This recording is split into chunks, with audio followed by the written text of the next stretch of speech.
The world's oldest classic returned to its roots in spring, just before Milano-San Remo.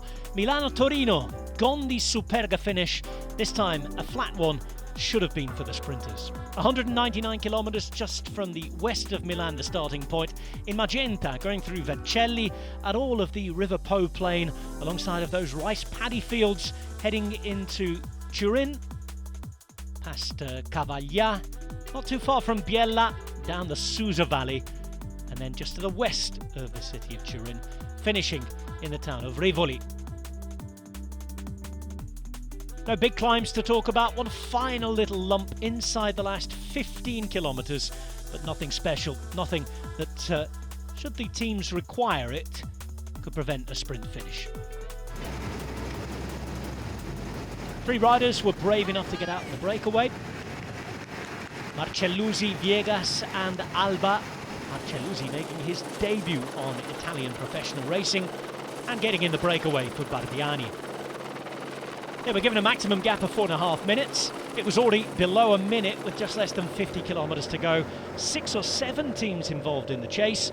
Mark Cavendish, the race favourite before things started, but others such as Bouhanni and Dainese also putting their riders to work. The break would finally be caught with just under 20 kilometres to go. A job well done for Eolo Cometa, Dronhopper and Bardiani getting their team names and jerseys out on the television. Trek Segafredo would be working too for Moschetti. EF Education Easy Post turning up without a sprinter, but choosing a different way to get the race animated. Shaw setting up Healy, and the former Irish national champion holding a gap of almost 20 seconds at one stage. But it was always going to be difficult to hold off the sprint trains with the opportunity of a win in sight for some very big names. All that meant that with 4 kilometres to go, Rémi Cavagna, making his comeback to racing after an injury over the winter, would help catch the break. Healy taken back, and inside the complicated last 3 kilometres, roundabouts would be negotiated. Arker Samsic setting up Bouhanni inside the final corner in a perfect position. The Frenchman not having won for a year and a half, but he would be the man who would hesitate a little with his lead-out man done at 250 metres to go.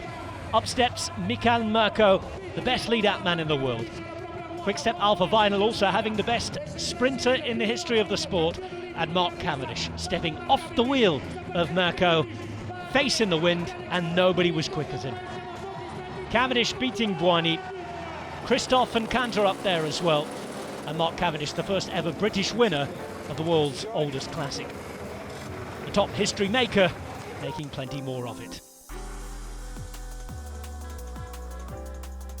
No panic from Quick-Step Alpha Vinyl, despite not having the position they talked about before the race into the last corner.